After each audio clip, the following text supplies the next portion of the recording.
a letter of support to supporting the call for a dialogue with the Department of Finance para ma-clarify na yung issue regarding yung non-compliance, yung perceived non-compliance with the Mandanas 40, Mandanas Garcia ruling.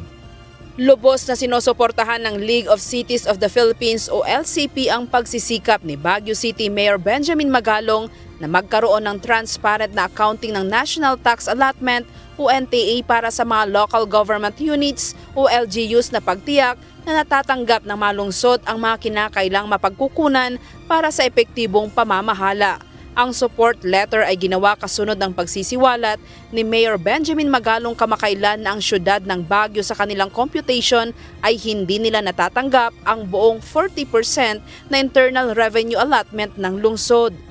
Based doon sa aming computation, in 2024, lumalabas na we just received 31.7 sa aming computation. Nung 2023, lumalabas na 32.7 lang natanggap namin and not 40%. Ang support letter ay kinabibilangan ng 149 na miyembro ng city mayors na pinangungunahan ni Quezon City Mayor Joy Belmonte. Sa tingin ko siguro baka hindi lang kami nagkakaintindihan sa kwentahan. Kaya mabuti na lang na siguro may pa-explain sa amin. Paano nyo ba kinikwenta? Ito yung figure. Yung figure na ginagamit naman namin, figure din ng Department of Finance. Gusto lang namin i-clarify. Nag-text siya sa akin. Sabi niya, how can we support you? Kaya gumawa sila ng gano'n na sort of a manifesto. Ayon sa sulat, umaapila sila para sa transparency na nararapat sa lahat ng LGU para sa kapakanan ng kanilang mga nasasakupan.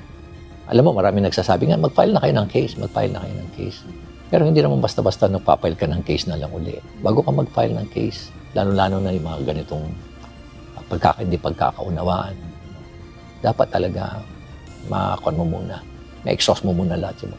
Ang Mandanas Garcia ruling ay kapasyahan ng Korte Suprema na makatanggap ang local government units ng karampatang bahagi sa lahat ng buwis na nakolekta ng sentral na pamahalaan. Naglalayon itong palakasin ang pamahalang lokal sa kanilang pagbibigay ng serbisyong medikal, pang-infrastruktura, edukasyon at serbisyong lokal at upang mapaangat ang mga nasa kanayunan sa pamamagitan ng pagtaas ng National Tax Allotment.